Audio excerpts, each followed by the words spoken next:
Kokomo model क्या चीज़ है, किस तरह से यूज़ हो रहा है, कैसे यूज़ हो रहा है, आज हम ये देखना है।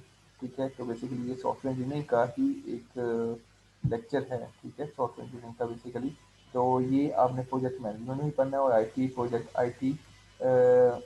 मैनेजमेंट में भी पढ़ना है। ठीक है, तो ये सॉफ्टवेयर इंजीनियरिंग का बेसिकली एक मॉडल है जिसे हम कोकोमो मॉडल कहते हैं। ये बेसिकली एस्टिमेशन मॉडल है जिसके अंदर हम एस्टिमेट करते हैं डिफरेंट चीज़ों को। ठीक है, तो ये कंस्ट्रक्टिव कॉस्ट मॉडल है, इसको बोला जाता है कंस्ट्रक्टिव कॉस्ट मॉडल। ठीक है, तो हम ये स्टडी करेंगे आज के दिन, इसकी सारी डिटेल्स देखेंगे इंशाल्लाह और एक दो इसके प्रैक्टिस एग्जांपल के तौर पे क्वेश्चन भी करेंगे। तो बहुत इंपॉर्टेंट चैप्टर है, बहुत इंपॉर्टेंट लेक्चर है ये, जिसे इंतहाई कोर्स से सुनिएगा ध्यान से, एग्जाम्स में भी अक्सर आता रहता है। ठीक है, हर तरह के एग्जाम्स में आता है ये। तो ज़रा कोशिश कीजिएगा कि इससे ज़रा गौर से सुने। ठीक है, मैं I will try my level best कि मैं आपको बेहतरीन तरह से समझा सकूँ। ठीक है, तो कोकोमो मॉडल क्या है? कंस्ट्रक्टिव कॉस्ट मॉडल है। It's a regression model based on LOC. LOC क्या है? ये कोई लाइन ऑफ कंट्रोल नहीं है, ये बेसिकली लाइन ऑफ कोड है। ठीक है, तो ये एक रिग्रेशन मॉडल है जो कि लाइन ऑफ कोड पे डिपेंड कर होता है आपका, यानी कि लाइन ऑफ कोड होता है ना। आमतौर पे आपने शायद सॉफ्टवेयर इंजीनियरिंग में पढ़ा हो कि लाइन ऑफ कोड क्या होता है। बेसिकली ये सॉफ्टवेयर मेट्रिक है, यानी कि सॉफ्टवेयर को मेजर करने का एक तरीका, number of lines of code. ठीक है, ये चीज़ बताई जाती है इसमें।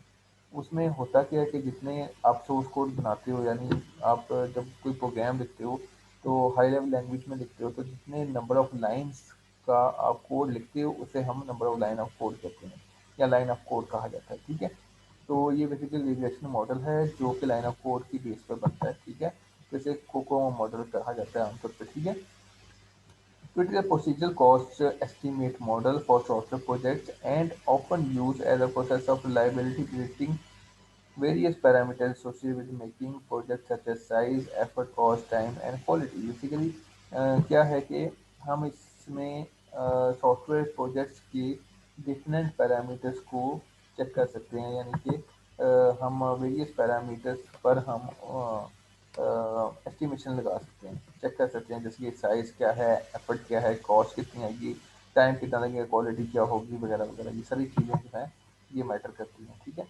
तो इसको प्रपोज किया था बेरी बोएम ने। ठीक है, उन 1970 में। ठीक है, 1970 में बेरी बोएम ने इसको इजाद किया या प्रपोज किया। ठीक है, और ये बेसिकली एक बहुत ज़्यादा स्टडी की थी इसने, यानी कि 63 प्रोजेक्ट्स पढ़े थे इसने, और उसके अंदर क्या-क्या चीज़ें हैं, कौन-कौन सी चीज़ों को देखा गया, मैटर किया गया, कितना टाइम लगा, कितना टाइम नहीं लगा, कितनी एफर्ट पुट हुई, यानी कि 63 प्रोजेक्ट्स को उसने एनालाइज़ किया, डिटेल स्टडी की, और उसके बाद उसने एक फिर मॉडल क्रिएट किया कि हम ये मॉडल क्रिएट करें, तो इसके मुताबिक हमें लगेगा या ऐसा मुमकिन है कि हम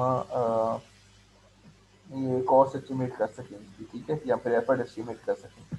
ठीक है, तो ये 63 प्रोजेक्ट्स उसने स्टडी किए हैं, और स्टडी करने के बाद उसने ये कोकोमो मॉडल जो है प्रपोज किया। ठीक है, और विच define the quality of any software product, यानी कि बेसिकली ये क्या करता है, which makes it one of the best documented model. Basically ये एक ये बेस्ट डॉक्यूमेंट मॉडल में से एक डॉक्यूमेंट मॉडल बन जाता है कोकोमो मॉडल। ठीक है, the key parameters which define quality of any software product, इसमें बेसिकली क्या चीज़ देखी जाती है? वो कहता है कि भाई इसमें जो की पैरामीटर्स हैं ना वो देखे जाते हैं, वो बेसिकली किसी भी प्रोडक्ट की हम क्वालिटी चेक कर सकते हैं, which are also an outcome of COCOMO model are family effort and schedule. वो कहता है कि जी कोको मॉडल से हमें एफर्ट एंड शेड्यूल का पता चलेगा। अब एफर्ट और शेड्यूल क्या चीज़ है या स्केजूल क्या चीज़ है? तो एफर्ट क्या होती है, पहले हम ये जानने की कोशिश करते हैं कि ये एफर्ट हमारी क्या है। ठीक है, तो एफर्ट के बारे में जानें पहले। तो एफर्ट क्या होगी? Effort amount of labour that will be required to complete task, it is measured in person month unit. ठीक है, तो एफर्ट क्या है? बेसिकली एफर्ट है कि कितनी अमाउंट की जो लेबर है वो रिक्वायर्ड होगी टू कंप्लीट द टास्क। एक टास्क को कंप्लीट करने के लिए कितनी लेबर रिक्वायर्ड है, it is measured in person month unit, इसकी जो एक यूनिट होती है पर्सन मंथ, उसमें इसको मेजर किया जाता है। यानी कि हम एफर्ट किस तरह से देखते हैं कि एफर्ट देखते हैं कि एक टास्क है हमारे पास, ठीक है, लेट्स सपोज एक प्रोजेक्ट है, तो एक प्रोजेक्ट को करने में कितने कोई लोग लग सकते हैं, कितनी कोई मैन पावर इन्वॉल्व होगी, ठीक है। या यूँ समझ लें कि कोई कंस्ट्रक्शन की बिल्डिंग है, तो कंस्ट्रक्शन बिल्डिंग कोई बिल्डिंग कंस्ट्रक्शन का प्रोजेक्ट है, तो उसके लिए कितनी लेबर रिक्वायर्ड होगी, ये एफर्ट कहलाती है, ठीक है। तो अगर यही चीज़ हम जो सॉफ्टवेयर प्रोजेक्ट्स के बारे में बात करें, तो सॉफ्टवेयर प्रोजेक्ट्स में ये चीज़ हमें पर्सन्स मंथ के अंदर मिलती है, ठीक है, पर्सन्स मंथ के अंदर मिलती है।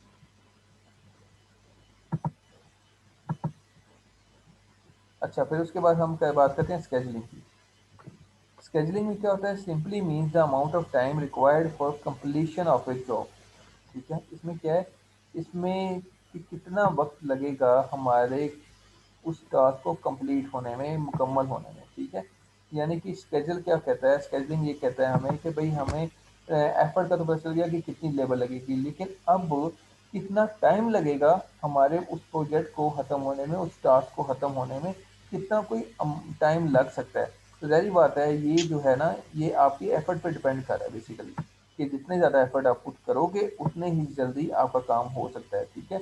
तो it is measure in unit of time such as weeks, months वगैरह, यानी कि ये वीक्स में और मंथ्स में इसको कैलकुलेट किया जा सकता है, ठीक है।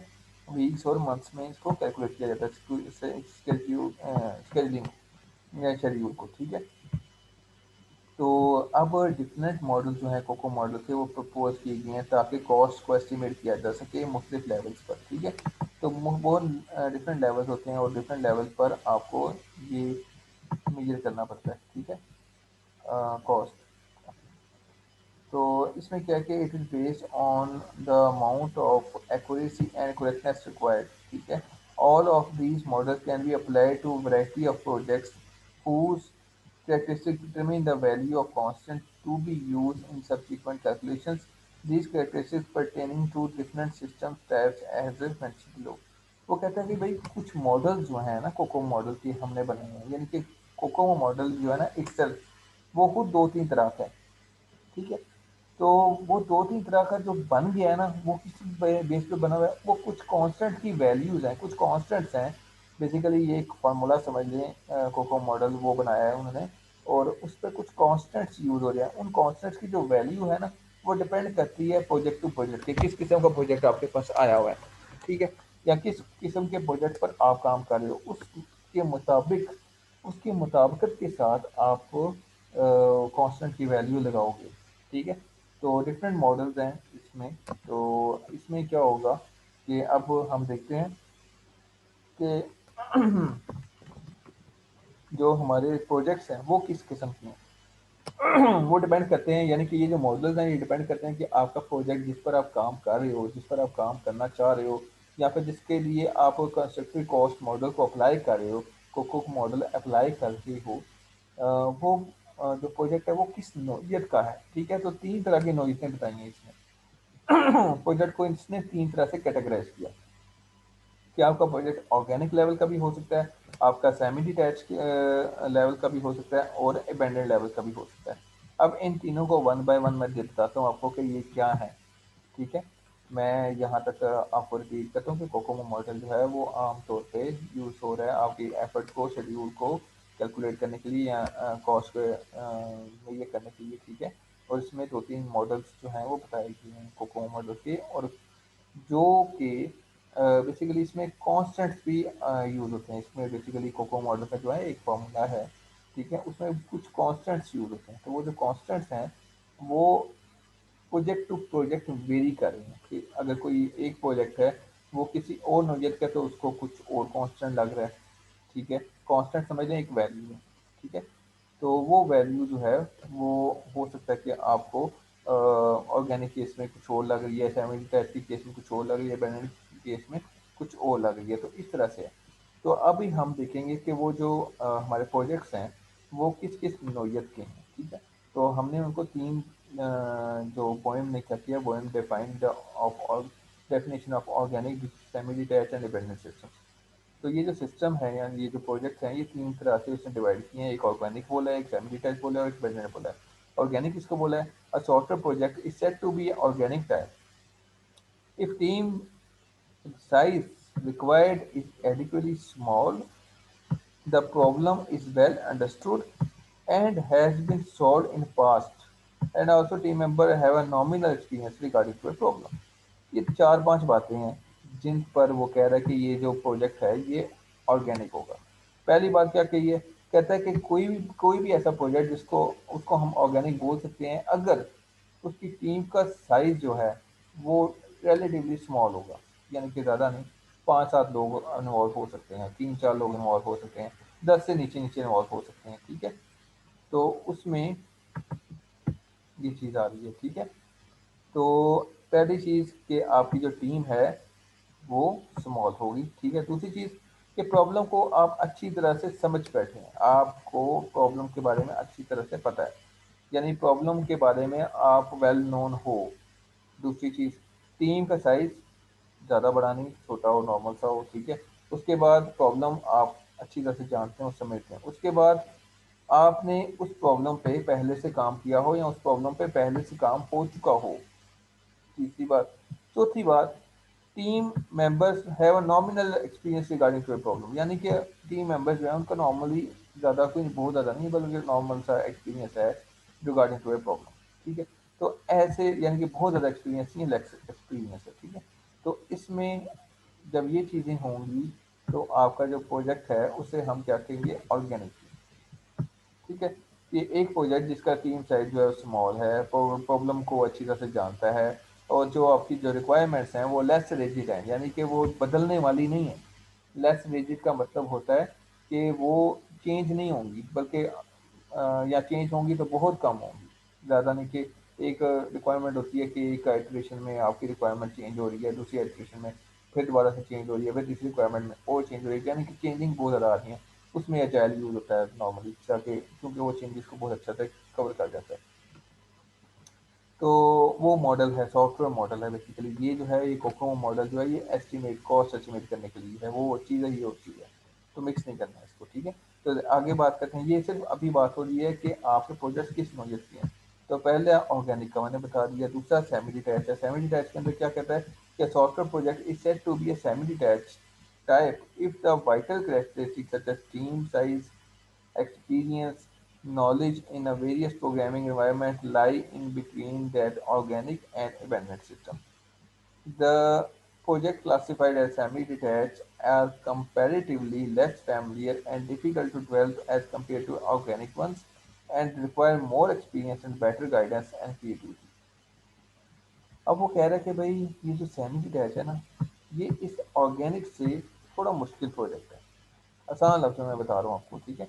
ये जो ऑर्गेनिक है ना, इससे जो है ना सेमी डिटैच थोड़ा कॉम्प्लिकेटेड होगा, ठीक है? इसमें आपकी जो टीम का साइज़ है वो भी थोड़ा-सा बड़ा होगा, ठीक है? और इसको डेवलप करना ऑर्गेनिक के हिसाब से थोड़ा मुश्किल भी होगा, डिफ़िकल्ट होगा, ठीक है? और लोग जो हैं इससे कम फ़ैमिलियर हैं, लोग इस तरह की प्रॉब्लम्स पर डील इतना ज़्यादा नहीं उन्होंने किया हुआ, लेकिन कम किया हुआ है। किया ज़रूर है पर कम किया हुआ है, ठीक है? And require more experience and better guidance and creativity. इसमें क्या है कि इसमें एक्सपीरियंस लोग चाहिए आपको, ठीक है? ऑर्गेनिक के हिसाब से अगर देखा जाए तो हमें जो लोग पहले यहाँ पे नॉर्मल सा एक्सपीरियंस था, यहाँ पे कोई मामूली सा एक्सपीरियंस था, कोई खास एक्सपीरियंस नहीं था ऑर्गेनिक के केस में। लेकिन सेमी डिटैच्ड वाले जो प्रोजेक्ट्स हैं जो सेमी डिटैच्ड की कैटेगरी में आते हैं, उन प्रोजेक्ट्स को सॉल्व करने के लिए आपको जो टीम चाहिए वो थोड़ी एक्सपीरियंस चाहिए निस्बतन ऑर्गेनिक की, ठीक है? क्योंकि ये प्रोजेक्ट्स जो हैं ये डिफ़िकल्ट हो सकते हैं या होंगे। इसमें ज़्यादा नॉलेज होना चाहिए आपको प्रोग्रामिंग नॉलेज का, ठीक है? प्रोग्रामिंग एनवायरनमेंट का आपको ज़्यादा नॉलेज होना चाहिए, टीम साइज़ भी आपका बड़ा होना चाहिए, कुछ कैरेक्टरिस्टिक्स हैं और इसके अलावा एक्सपीरियंस अच्छा होना चाहिए, नॉलेज भी ज़्यादा होना चाहिए, टीम साइज़ भी ज़्यादा होनी चाहिए क्योंकि ये डिफ़िकल्ट प्रोजेक्ट्स हैं और इसमें ज़्यादा अच्छी गाइडेंस और क्रिएटिविटी की ज़रूरत पड़ती है। लाइक कंपाइलर और डिफरेंट अबेंडेड system can be considered of semi test, यानी कि जो कंपाइलर कंस्ट्रक्शन है, यानी कि जैसे आप कंपाइलर को कंस्ट्रक्ट करते हो, कंपाइलर कंस्ट्रक्शन क्या है? कोई भी लैंग्वेज आप क्रिएट करते हो तो उसके लिए कंपाइलर बनाते हो, तो कंपाइलर कंस्ट्रक्शन जो है वो एक मुश्किल काम है, या कोई भी अबेंडेड सिस्टम जो है अगर उसके लिए आप प्रोग्रामिंग कर रहे हो या प्रोजेक्ट बना रहे हो तो वो भी एक मुश्किल चीज़ है। ये हर एक को नहीं आती, आप अपने आप को देख लो, आपको नहीं आती होगी इतनी ज़्यादा डिटेल के अंदर, ठीक है। तो ये इस पे ज़रा ज़्यादा एक्सपीरियंस लोग चाहिए होते हैं। अब तीसरी कैटेगरी जो है प्रोजेक्ट्स की वो है अबेंडेड। अबेंडेड में क्या होता है, a software project is requiring a highest level of complexity, creativity and experience requirements fall under this category. Such software requires a large team size than the other two models, and also the developer needs a sufficient experience and creative to develop such complex models. All of the systems type utilize different values of constant use in effort calculation. अच्छा जी, अब यहाँ पे वो क्या कह रहा है, जो सेमी डिटैच था, अब ये जो इपेंडेड है ना, इपेंडेड मॉडल, ये आपके सेमी डिटैच मॉडल से भी बड़ा है, यानी सॉरी सेमी डिटैच टाइप जो है इससे भी ज़्यादा मुश्किल होगा। ये एक ऐसा सॉफ्टवेयर प्रोजेक्ट है जिसमें आपके पास बहुत ज़्यादा कम्प्लेक्सिटी आएगी। क्रिएटिविटी उस कम्प्लेक्सिटी को सॉल्व करने के लिए आपको चाहिए, या उस तरह के प्रोजेक्ट को डील करने के लिए आपको क्रिएटिव होना चाहिए बहुत ज़्यादा, और बहुत ज़्यादा एक्सपीरियंस लोग इन्वॉल्व होने चाहिए इसके अंदर, ठीक है। आपकी जो टीम साइज़ है वो भी बड़ी होगी, यानी कि सबसे बड़ी इन तीनों प्रोजेक्ट्स के अंदर, या इन तीनों तरह के जो टाइप है आपको जो मैंने बताई, इसमें सबसे ज़्यादा जो बड़ी टीम रिक्वायर्ड होगी वो अपेंडेड में होगी, ठीक है। इसके अलावा डेवलपर जो हैं वो भी एक्सपीरियंस होने चाहिए, और उनके अंदर क्रिएटिविटी का आंसर भी मौजूद होना चाहिए, मतलब कि वो क्रिएटिव होने चाहिए, ठीक है, ताकि वो चीज़ों को डिफरेंटली हैंडल कर सकें, या फिर उसका कोई ना कोई अच्छा सोल्यूशन निकाल सकें, क्योंकि चीज़ जो अबेंडेंट सिस्टम्स हैं वो कम्प्लेक्स होंगे, ठीक है। अब इसमें यहाँ पे बता रहा है कि ये जितने भी आपके पास टाइप्स आए हैं ऊपर, सेमी डिटैच है, ऑर्गेनिक है, ब्रांडेड है, ठीक है, ये डिफिनेट वैल्यूज जो हैं कॉन्स्टेंट्स की ये यूज होंगी एफर्ट कैलकुलेशन में। अब क्या होना है कि ये जो कोकोमो मॉडल है ये क्या कैलकुलेट कर रहा है, आपकी एफर्ट कैलकुलेट कर रहा है। ये बताएगा कि कितने लोगों की जरूरत पड़ेगी आपको इन तरह के प्रोजेक्ट्स के साथ डील करने में, यानी कि जब इस तरह का प्रोजेक्ट होगा तो आपको कितने लोगों की रिक्वायरमेंट होगी, कितने लोग आपको चाहिए होंगे, ताकि आप प्रोजेक्ट को अपने टाइम पे कंप्लीट कर सकें, और कितने टाइम में ये कंप्लीट होगा वगैरह वगैरह। इसकी बेसिकली एक ना फार्मूला बनाया हुआ है एफर्ट कैलकुलेशन का। तो उसके अंदर कुछ कॉन्स्टेंट्स यूज होते हैं, कॉन्स्टेंट मीन समझ लो जैसे पाई है, पाई नहीं है, पाई, पाई कौन सा, यानी कि ये जो हम 2 पाई आर, पाई आर स्क्वेयर, ये जो मैथ के अंदर हम यूज़ करते हैं, ये बेसिकली कांस्टेंट है। पाई का मतलब जहाँ पे भी जाओ, कहीं पे भी जाओ, चाहे पाकिस्तान में जाओ, इंडिया में जाओ, अमेरिका में जाओ, यूएई जाओ, कहीं पे भी जाओ पाई की वैल्यू सेम रहने वाली है, वो चेंज नहीं होगी। 3.1415 ये कांस्टेंट वैल्यू। इसी तरह से यहाँ पे भी कुछ कांस्टेंट्स यूज होते हैं इस एफर्ट कैलकुलेशन के अंदर, तो वो थोड़े से डिफरेंट होंगे, यानी कि एक कांस्टेंट की वैल्यू जो है सेमी डिटैच में कुछ और हो सकती है, उसी कांस्टेंट की वैल्यू ऑर्गेनिक टाइप में कुछ और होगी, और अबेंडेड में कुछ और होगी, इस तरह से उसकी वैल्यू वेरी करेगी, ठीक है। ये बात याद रखिए, पॉइंट नोट करने वाला, ठीक है। तो ये 3 तरह के प्रोजेक्ट्स की टाइप्स मैंने बता दी। कोकोमो मॉडल को अभी तक मैंने हाथ नहीं लगाया, अभी तक सिर्फ मैंने जो बात की है वो मैंने ये समझाने की कोशिश की है कि ये 3 तरह के प्रोजेक्ट्स हैं, ठीक है।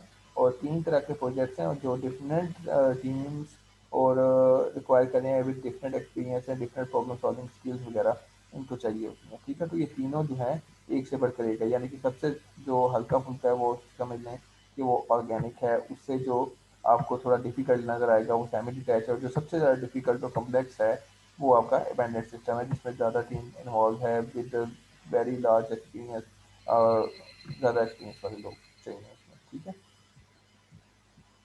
तो अब इसमें क्या हो रहा है, टाइप्स ऑफ मॉडल्स के बारे में बात की जाती है। यहाँ तक क्लियर हुआ भाई आपको?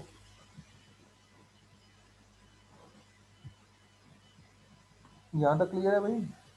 बस। कोकोमो मॉडल की, ठीक है। तो यहाँ तक तो मैंने आपको बताया था प्रोजेक्ट्स, जिसमें पोएम ने डिफरेंट प्रोजेक्ट्स को डिफरेंट कैटेगरीज में या टाइप्स में डिवाइड कर दिया था, जिसमें ऑर्गेनिक है, फैमिली टैच है, और ब्रांडेड सिस्टम्स हैं।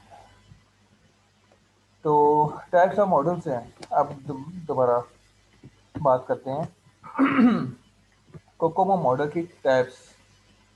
तो Kokomo model consist of a hierarchy of 3 increasingly detailed and accurate form.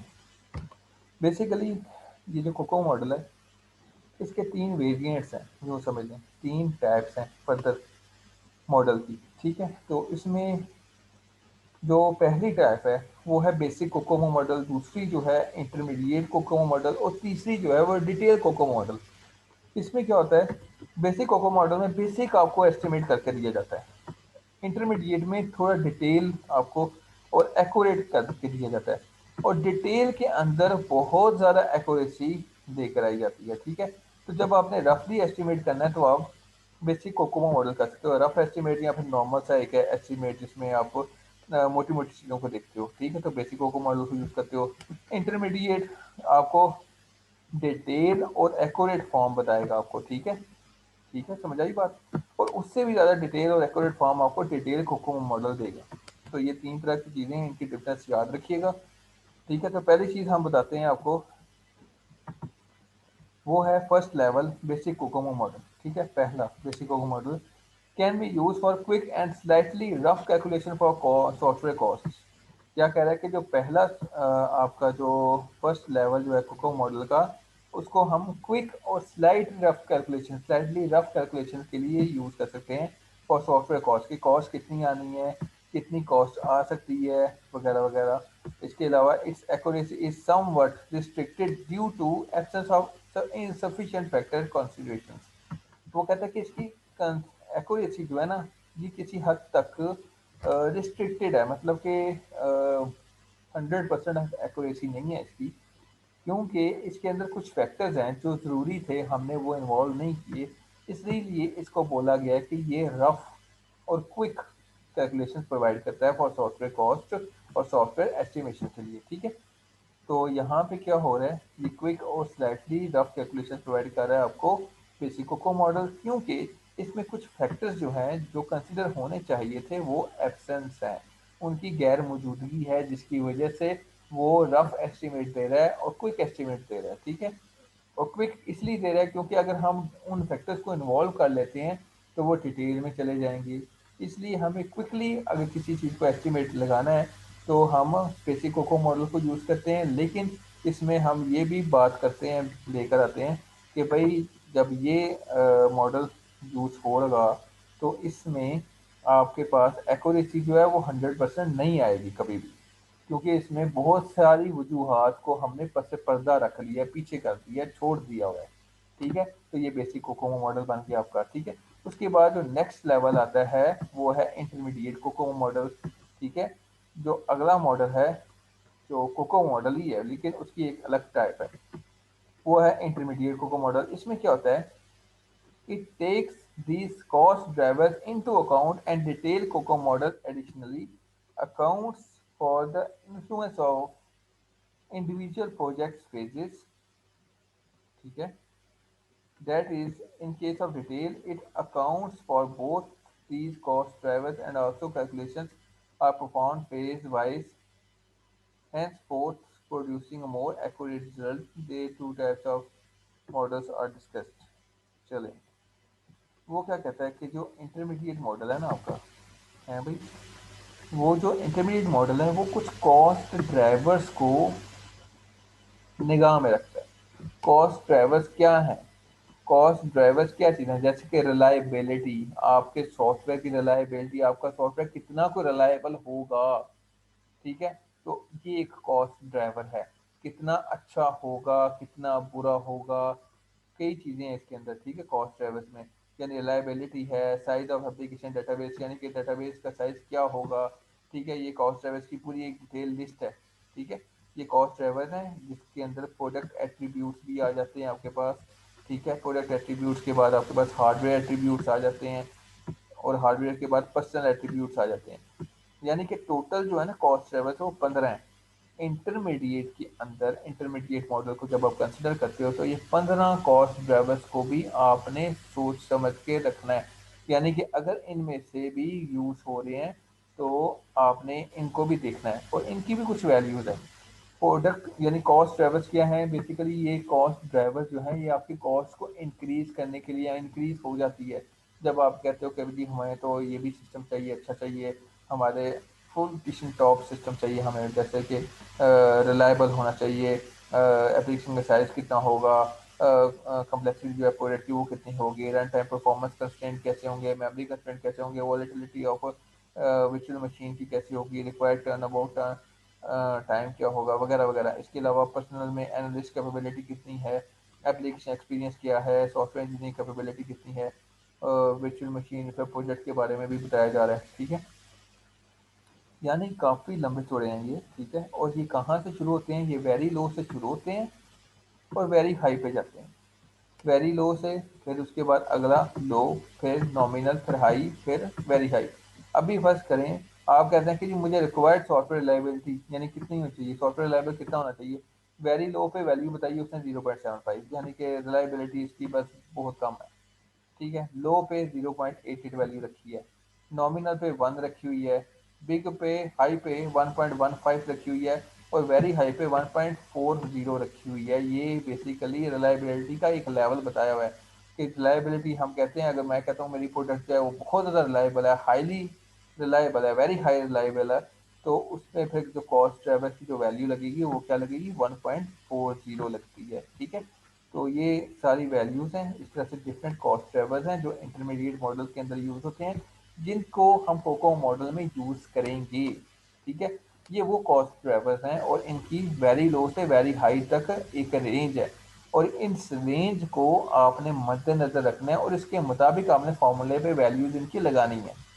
ठीक है,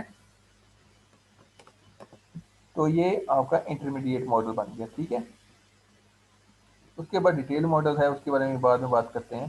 तो इंटरमीडिएट मॉडल में क्या बोला है इन्होंने, ये इंटरमीडिएट मॉडल। ठीक है, तो इंटरमीडिएट मॉडल क्या करता है काम, अ, नहीं, इसको डिटेल में देखने से पहले हम पहले बेसिक मॉडल को देख लेते हैं। ठीक है, बेसिक मॉडल जो है आपका, फर्स्ट ऑफ ऑल हम इसको पहले देखते हैं। ठीक है, एस्टिमेशन ऑफ एफर्ट कैलकुलेशन। अब हम कोकोमो मॉडल के पहले मॉडल की तरफ पढ़ रहे हैं, विच इज बेसिक मॉडल। तो बेसिक मॉडल क्या कहता है। ठीक है, बेसिक मॉडल में क्या होता है, the above formula is use for cost estimation for the basic COCOMO model and also is used in subsequent models. The constant values A and B for a basic value for these three different categories of a system. वो कहता है कि जी जो basic model है ना, उसको हम use करते हैं कॉस्ट एस्टिमेशन के लिए। ठीक है, और उसमें क्या होगा, उसमें जो दो वैल्यूज़ हैं ए और बी, कांस्टेंट वैल्यूज़ हैं। ठीक है, ए और बी जो है, ए बी और आगे सी डी भी आती है वैसे, लेकिन यहाँ पे इस टेबल में फिलहाल ए बी है तो मैं ए बी के बारे में बता रहा हूँ। ठीक है, तो वो कहता है कि जी जब आप बेसिक मॉडल को यूज़ करोगे ना, तो जाहिर बात है कोको मॉडल है, तो कोको मॉडल की एक टाइप है बेसिक मॉडल। तो जब आप बेसिक मॉडल के साथ कैलकुलेशन करने की सोचोगे, तो आपने ये एक टेबल को याद रख लेना है अपने पास। ठीक है, या फिर एक इस टेबल को आपने रिमाइंड करना है, रखना है, अपने मेन माइंड में रखना है, या फिर वट एवर नेट से भी इजीली मिल जाता है। तो इसमें क्या है कि सॉफ्टवेयर प्रोजेक्ट्स एक जगह पे और एक जगह पे ए और बी, यानी कि ये कॉन्स्टेंट्स की वैल्यूज हैं टी ए और बी की। अब ऑर्गेनिक सॉफ्टवेयर, अगर आपका प्रोजेक्ट जो है वो ऑर्गेनिक कैटेगरी का है, तो उसमें ए और बी की वैल्यू 2.4 और 1.05 होंगी। ठीक है, अगर आपका जो सॉफ्टवेयर प्रोडक्ट है वो सेमी डिटैच मॉडल का है, यानी कि सेमी डिटैच प्रोजेक्ट है आपका, ठीक है, तो उसमें जो Kokomo model, basic COCOMO model के अंदर ए और बी जो कोफिशिएंट्स यूज हो रहे हैं या कांस्टेंट्स यूज हो रहे हैं, उनकी वैल्यू 3.0 और 1.12 होगी। इस तरह से अबेंडेड अगर आपका सॉफ्टवेयर कैटेगरी है, ठीक है, या प्रोडक्ट कैटेगरी है आपकी, सॉफ्टवेयर प्रोडक्ट प्रोजेक्ट है आपका, तो उसमें जो आपकी बेसिक कोको मॉडल की जो वैल्यू है ए की वो 3.6 होगी और बी की जो है 1.20 होगी। क्लियर होगी बात। यहाँ पर बेसिक कोकोमो मॉडल क्या कर रहा है, बेसिक कोकोमो मॉडल एक कोकोमो मॉडल है जो कि आपको एक रफ एस्टिमेशन दे रहा है आपको। ठीक है, और उसको कैलकुलेट करने के लिए उसने कहा है कि भाई ये तीन तरह के कोफिशिएंट, ये दो कोफिशिएंट्स हैं, और ये डिफरेंट प्रोजेक्ट कैटेगरी के मुताबिक आपने अप्लाई करनी है। अगर तो आपका पहले तो आपने फाइंड आउट करना है कि आपका प्रोजेक्ट है किस कैटेगरी का। ठीक है, अगर आपका प्रोजेक्ट जो है ऑर्गेनिक कैटेगरी का है तो आपका ए और बी ये वाले लगेंगे। सेमी डिटैच का है तो आपका ये लगेगा 3.0 1.12। ठीक है। और अबेंडेंट कैटेगरी का तो ये आपका थर्ड रो वाला लगेगा, ठीक है। तो the effort is measure in person month, आपका जो एफर्ट है वो पर्सन मंथ में मेजर होती है, ठीक है। पर्सन मंथ एक यूनिट है, ठीक है। Evident from formula is dependent, ठीक है। As evident from the formula is dependent in kilo lines of code. These formulas are used as such as in a basic model calculation. Not much consideration of different factors such as reliability, expertise in taken into account. Here, for the estimate is rough. वो कहता है कि ये rough estimate है। क्यों rough estimate है? क्योंकि कहता है कि हमने बेशुमार या डिफरेंट फैक्टर्स जो हैं, जैसे कि रिलायबिलिटी थी, एक्सपर्टाइज थी किसी की, कि भाई सॉफ्टवेयर इंजीनियर हैं उनका एक्सपीरियंस लेवल क्या है, ये भी एक एक्सपर्टाइज है, लेवल है इसका, ठीक है। रिलायबिलिटी ये है प्रोडक्ट हमारा कितना रिलायबल होगा, ये चीज़ें आपने इन फैक्टर्स को तो देखा ही नहीं है। तो जब आपने इन सारी चीज़ों को देखा ही नहीं है और ये मौजूद ही नहीं है, तो फिर इसलिए हम कहते हैं कि ये जो बेसिक मॉडल है ये रफ एस्टिमेशन आपको देता है, ठीक है। तो यहाँ पे एक जो फार्मूला दिया जाएगा वो कुछ और तरह से है, ठीक है। वो किस तरह का है, लाइक मैं आपको अभी बताता हूँ।